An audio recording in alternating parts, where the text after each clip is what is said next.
பொன்னியின் செல்வன் பட விவகாரத்தில் நீதிமன்றத்தில் 2 கோடி ரூபாய் செலுத்த இசையமைப்பாளர் ஏ.ஆர். ரஹ்மானுக்கு ஆணை பிறப்பிக்கப்பட்டிருக்கிறது. அண்மை செய்தியாக பார்த்து வருகிறோம். கூடுதல் விவரங்களோடு செய்தியாளர் சுசித்ரா இணைகிறார். சுசித்ரா, விவரங்கள். பொன்னியின் செல்வன் பாகம் 2 திரைப்படத்தினுடைய வீரா ராஜவீரா பாடலினுடைய காப்புரிமை தொடர்பான மனு மீதான உத்தரவை தற்பொழுது தீர்ப்பை டெல்லி உயர்நீதிமன்றமானது வழங்கியிருக்கிறது.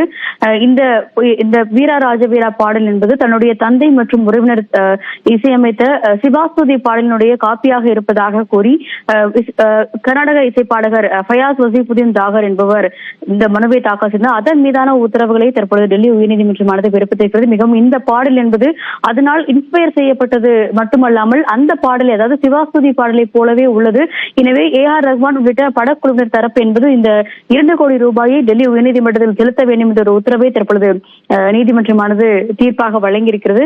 அதே போல பாடகர் டாகர் தரப்பிற்கு மனுதாரர்கள் தரப்பு என்பது 2 லட்சம் ரூபாயை வழங்க வேண்டும் என்ற ஒரு உத்தரவையும் அவர்கள் பிறப்பித்துள்ளது மிக முக்கியமாக பார்க்கப்படுகிறது. இந்த சிவாஸ்துதி பாடலால் ஈர்க்கப்பட்டு அதன் உந்துதல் அடிப்படையே இந்த வீரராஜ வீரா பாடலை இயற்றியதாக ஏ.ஆர். ரஹ்மான் ஏற்கனவே உயர்நீதிமன்றத்தில் தெரிவித்த நிலையில் அதனையும் தற்பொழுது நீதிபதிகள் இந்த உத்தரவில் பதிவு செய்துள்ளனர். அதன் அடிப்படையில் காப்பிரைட் என்ற, அதாவது காப்புரிமையினுடைய பிரச்சனையின் காரணமாக 2 கோடி ரூபாயை தற்பொழுது டெல்லி உயர்நீதிமன்றத்தினுடைய பதிவாளருக்கு ஏ.ஆர். ரஹ்மான் உள்ளிட்ட மனுதாரர்கள் தரப்பு என்பது தாக்கல் செய்வதற்கான ஒரு உத்தரவை டெல்லி உயர்நீதிமன்றத்தினுடைய நீதிபதிகள் தீர்ப்பாக வழங்கியிருக்கிறார்கள்.